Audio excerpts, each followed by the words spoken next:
নমস্কার বন্ধুরা, সবাই কেমন আছো? আশা করি সবাই ভালো আছো। আর আজকের একটা নতুন রেসিপি নিয়ে চলে এসেছি। রেসিপিটা হলো মোচা। এই দেখো, এটা হলো মোচা। তা মোচা তো জানো, মোচার গুণাগুণ, মোচার প্রচুর গুণাগুণ। হ্যাঁ, আমরা ধরো একটা কলা গাছে কলা খাচ্ছি, মোচা খাচ্ছি, থোড় খাচ্ছি। তা এই মোচার দিয়ে আজকে বানাবো মোচার ঘন্ট। তা এই মোচা কিন্তু নিরামিষ বলো আমিষে বলো খেতে সত্যি খুব সুন্দর লাগে। আর এখন তো মানে মোচা কাটার ভয়েতে অনেকে মোচা খাওয়া ভুলেই গেছে। তা কাটতে কষ্ট হলে কি হবে, মোচা খেতে কিন্তু অসাধারণ লাগে। তাই কাটার কষ্ট হয় হোক গে, কিন্তু খেতে ভালো লাগলে তো কাটা আপনি হয়ে যাবে। তা চলো তাহলে আগে মোচাগুলো ছাড়িয়ে ভালো করে ছাড়িয়ে নিয়ে আগে ছাড়াই। দেখো, তাহলে মোচাটাকে এই যে ডাঁটিটা আছে ভিতরে এইটা ফেলে দেবো আর এইটা ফেলে দেবো, দিয়ে মোচাটাকে কাটবো। এখন তো বাঙালিরা তো মানে মোচা বলো মানে থোড় বলো এগুলো খাওয়াই ভুলে গেছে। এখন শুধু বিরিয়ানি, ফ্রাইড রাইস, যত সহজ পদ্ধতি রান্না খাওয়া যায় তত। কিন্তু খেতে যে ভালোবাসে না তা কিন্তু না, খেতে সবাই ভালোবাসে, শুধু কাটার জন্যে। কাটবো, সময় লাগবে এর জন্যে। তা এখন অবশ্য বাজারে আবার কাটা ছাড়ানো বিক্রি পাওয়া যায়, কিন্তু এনে কেটে বেছে রান্না করে খাওয়া, তার স্বাদ বলো তার এটাই বলো সত্যিই অনেক। মোচাগুলোকে সব ছাড়ানো হয়ে গেছে, দেখো এরকম মতো। এবারে মোচাগুলো এরকমভাবে কাটা যাবে, আর ওই ডাঁটিগুলো শক্ত হবে না। তাহলে যতটা নেওয়া হয়ে গেছে, এবার চলো ছোটো ছোটো করে মোচাগুলো কেটে নিই। তার জন্যে আমি মোচা কেটে রাখার জন্যে দেখো জল নিয়ে নিয়েছি। এবার জলের মধ্যে ছোটো ছোটো করে কেটে কেটে রেখে দেবো। এরকম ছোটো ছোটো করে কেটে কেটে রেখে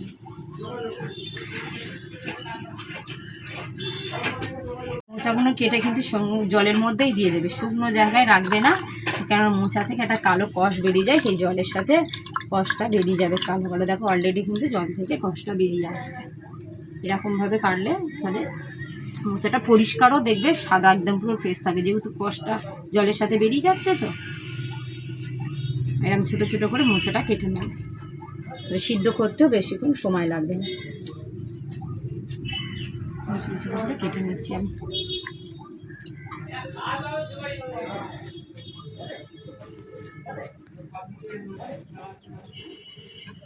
দেখো বন্ধুরা, মোচা তো অল্প অল্প কাটতে কাটতেই তো সময় বেশি লাগে। যেমন ছাড়াতে বেশি সময় লাগে, মোচা কাটতেও বেশি সময় লাগে। যখন এরকম গোছ থাকে তখন কিন্তু আমাদের কাটতে দেখো কতটা ইজি হয়ে যাচ্ছে। ধরলাম, ধরে কেটে নিলাম, তাড়াতাড়ি হয়ে যাচ্ছে। হ্যাঁ, আর এগুলো কেন এই জন্যেই তো এখন আর বাঙালিরা মোচা টোচা খাওয়াটা ছেড়ে দিয়েছে। হ্যাঁ, যে কাটার সময় নেই, কারোর করার সময় নেই, ছাড়াবো কী করে। তাই যখন এরকম গোছ থাকলো তো আমি দেখিয়ে দিলাম, কিন্তু যেহেতু তাড়াহুড়ো তখন কী করবে তাড়াতাড়ি করে। আমি এই যে দেখো যেগুলো ছাড়ানো, সব তো আর গোছ নেই, এরকম ছাড়ানো আছে। তখন কি আমি কি করলাম, ধরে একটা একটা করে কাটতে গুছিয়ে সময়ও লাগে, তাড়াতাড়ির সময়। এরকম ধরো গোছ করে আমি নিলাম, নিয়ে এরকম শাকের মতন ভালো করে চেপে কিন্তু ধরবে, যাতে না ছেড়ে না যায়। এবার এই দেখো কাটা কি যাচ্ছে না ছোটো ছোটো করে। এটা হলো একটা টিপস, যে তাড়াতাড়ি কাটার জন্যে সময়ও কম লাগবে, তাড়াতাড়ি হয়ে যাবে। দেখো একদম পুরো কিন্তু সরু সরু করে কাটা হয়ে যাচ্ছে। তাহলে যারা মোচা কাটতে যাদের বিরক্ত লাগে বা মোজা ছাড়াতে বিরক্ত লাগে, তারা কিন্তু তাড়াতাড়ি করে এরকমভাবে কেটে নিতে পারো, তাহলে কম সময়ের মধ্যে তাড়াতাড়ি মোচাগুলো কাটা হয়ে যাবে।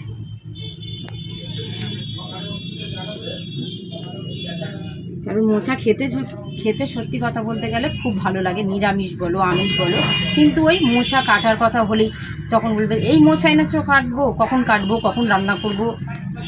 এটা লাস্টে যে ছোটো ছোটো যে ছিল যেগুলো মোচার ভিতরে, যে ছোটো ছোটো যে কচি কচি ইয়ে থাকে, এইটা এরকমভাবে ঝিরি ঝিরি করে মুছিয়ে নিতে হয়। এইখানটা আমার মোচা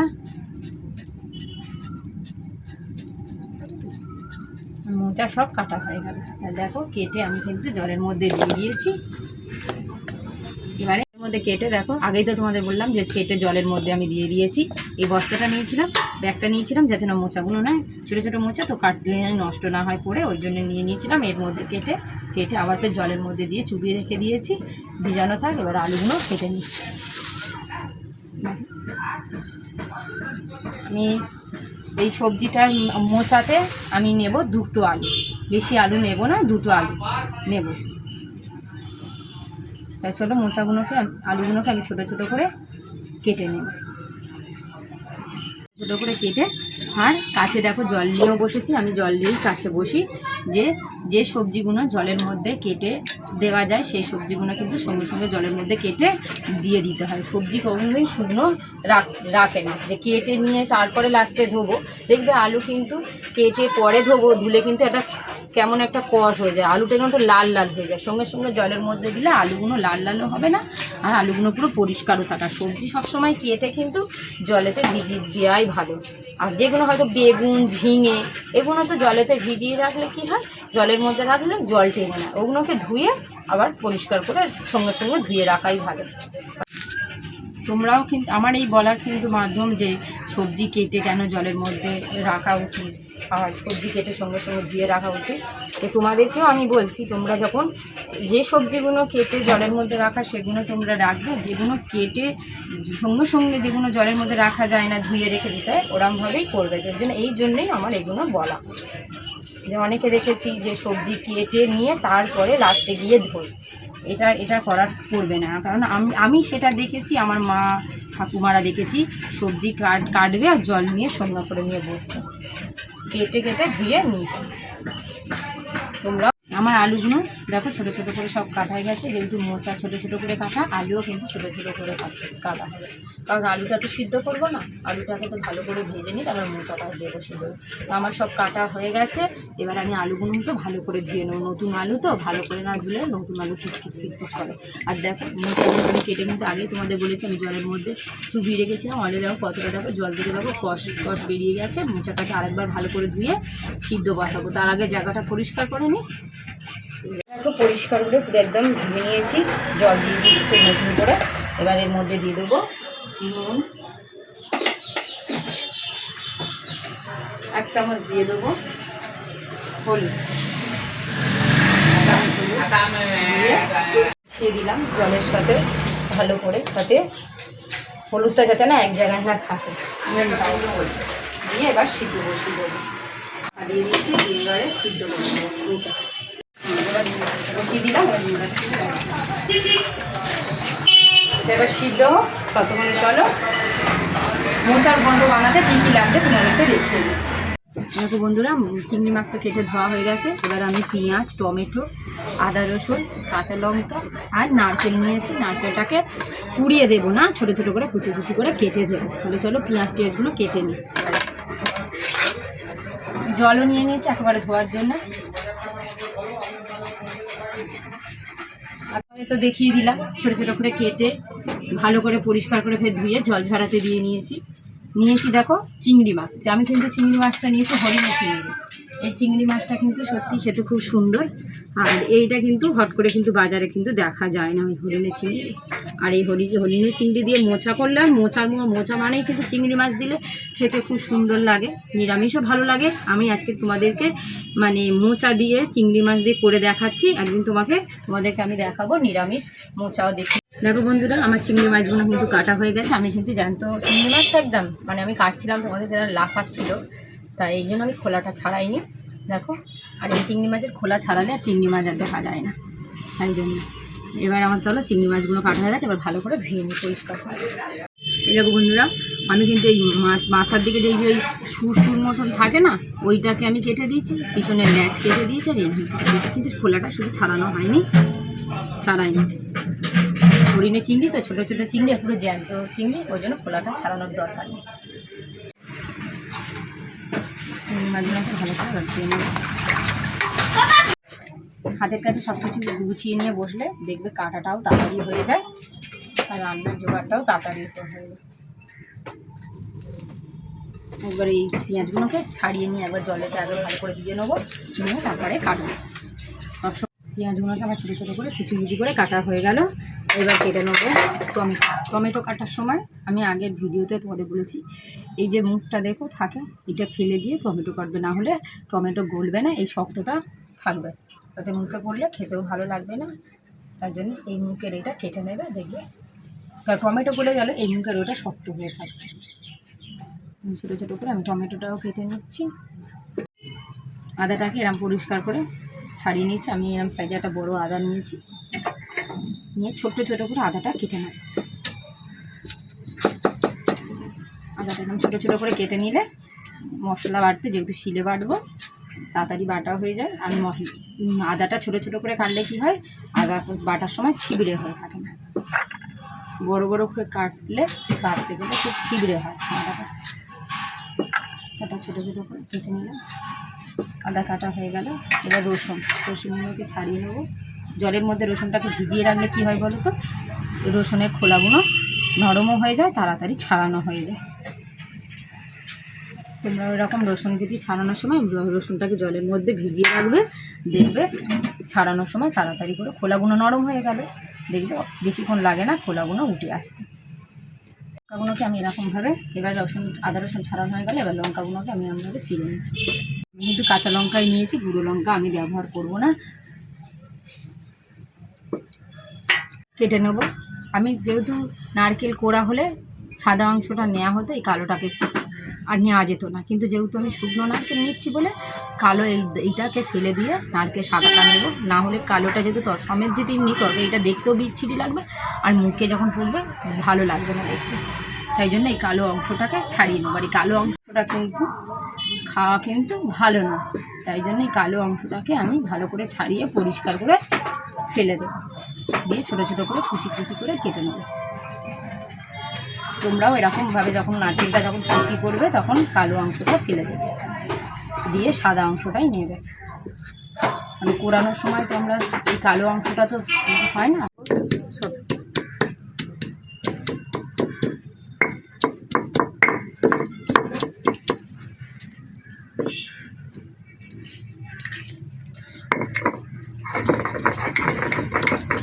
বাটা হয়ে গেল, পুরো মিহিগুলো বেটে নিয়েছি, এবার তুলে নেব। এবার শিলটাকে ভালো করে পরিষ্কার করে প্রত্যেকবারের জন্য বলে ভালো করে শিলটা পরিষ্কার করে ধুয়ে নেব। নুন হলুদ দিয়ে মোচাটা সিদ্ধ বসিয়ে দিয়েছিলাম, মোচাটা আমার সিদ্ধ হয়ে গেছে। এবারে জলটা ঢালিয়ে নেব সুদির মধ্যে।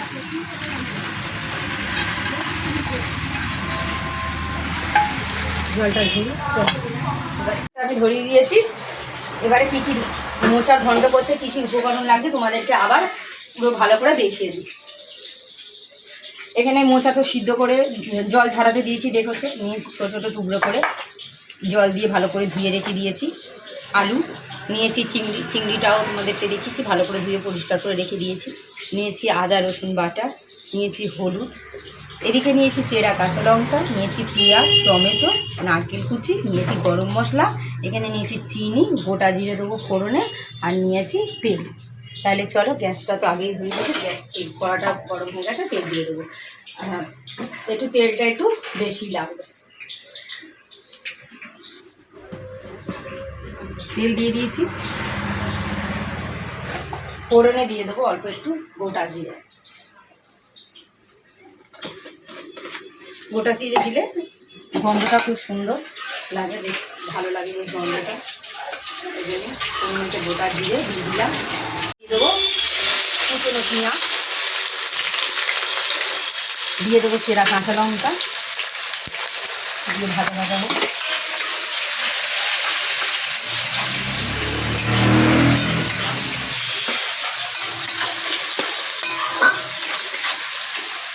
পেঁয়াজটা ভাজা ভাজা হয়ে গেছে, পেঁয়াজ ভাজার মধ্যে দিয়ে দেবো এই আলুগুলো আগে দিয়ে দিচ্ছি। কেন, আলুগুলো যেহেতু মোচাটা সিদ্ধ করা, এর মধ্যে আমি কোনো জলে দেবো না, যেমন আলুটাকে আমার ভালো করে ভেজে নিতে হবে। আলু ভাজার মধ্যে আমি দিয়ে দেবো নুন দিয়ে দেবো। নুন দিলে ভাজাটা ভালো হবে এবং তাড়াতাড়ি হয়ে যাবে।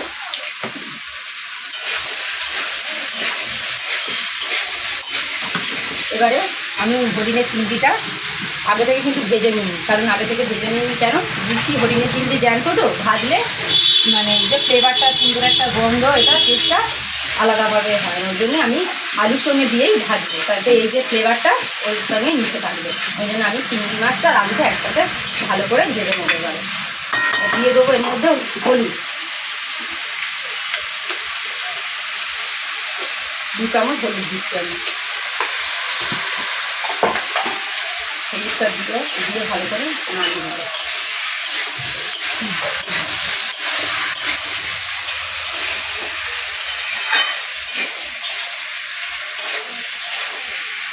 এবার আমি ঢাকা দিয়ে ভালো করে ভাজবো।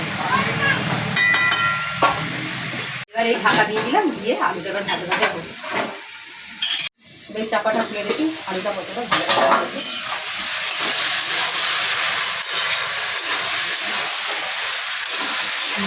এবারে দিয়ে দেবো এই নারকেল কুচিটা দিয়ে দেবো কেটে রাখো টমেটো কুচি দেবো।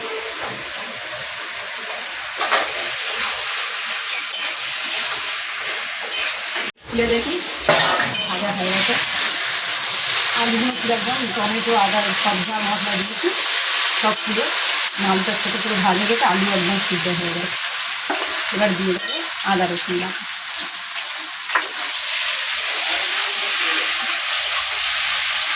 আদা রসুনটা ভাজা ভাজা হয়ে গেলে দিয়ে দেবো আদা রসুন দিয়ে বাটা দিয়ে মিশিয়ে সবজিটা ভেজে ভেজে নিয়েছে। এবার দিয়ে দেবো একটু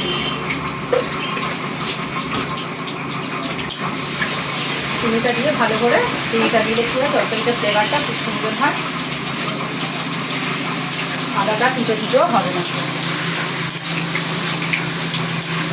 এবার দিয়ে দেবো এই দেখো আলু কিন্তু সবগুলো মশলাটা কিন্তু ভাজা হয়ে গেছে। আমি কিন্তু আগেই বলেছি এটা জল দেবো না, মোচাটাও কিন্তু ভালোভাবে সিদ্ধ হয়ে গেছে। এবার মোচাটাকে আমি দিয়ে দেবো। মোচাটা দিয়ে ভালো করে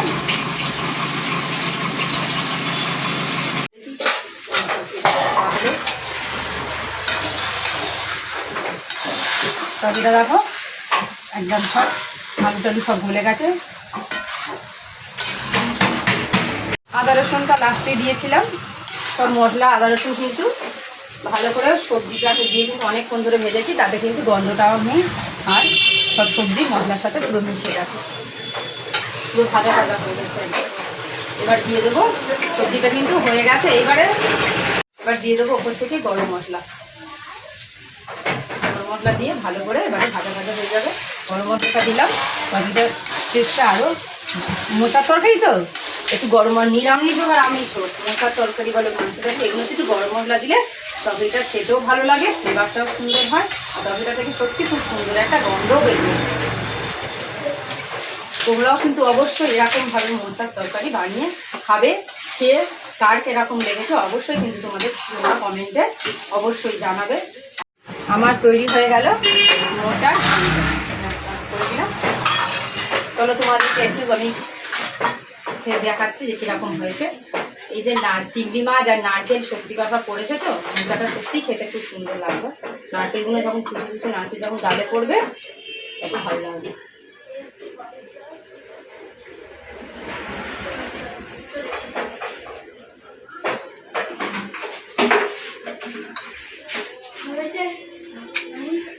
খেতে খুব সুন্দর হয়েছে, তোমরা না বানিয়ে খেলে বুঝবে না যে কতটা সুন্দর হয়েছে। অবশ্যই তোমাদের কাছে আমার অনুরোধ রইল, অবশ্যই তোমরা এই মোচার ঘণ্ট বানিয়ে খাবে। তোমরা বানিয়ে খাবে, কার কেমন লাগলো অবশ্যই আমাকে কমেন্টে জানাবে। আর আমার এই মোচার ঘণ্ট রেসিপিটা তোমাদের যদি ভালো লেগে থাকে তবে একটা লাইক, একটা সাবস্ক্রাইব আর কমেন্ট, তোমাদের কমেন্ট মানে কিন্তু আমার প্রেরণা। আর অবশ্যই তোমরা প্রেরণা দিচ্ছ বলে কিন্তু আমি এগোতে পারছি। আমি এই ধরো 1.5 মাস হচ্ছে আমি রান্নার ভিডিও করছি, তার মধ্যে অনেকে আমাকে কমেন্ট করছো, দিদি ভাই তোমার রান্না খুব ভালো লাগে, তোমার কথা খুব ভালো লাগে। তাদেরকে জানাই আমার তরফ থেকে, আমি হাত জোর করে বলছি তাদেরকে জানাই আমার তরফ থেকে অনেক অনেক ভালোবাসা। অবশ্যই তোমরা এরকম আমার পাশে থেকো, তোমরাও ভালো থেকো। আরে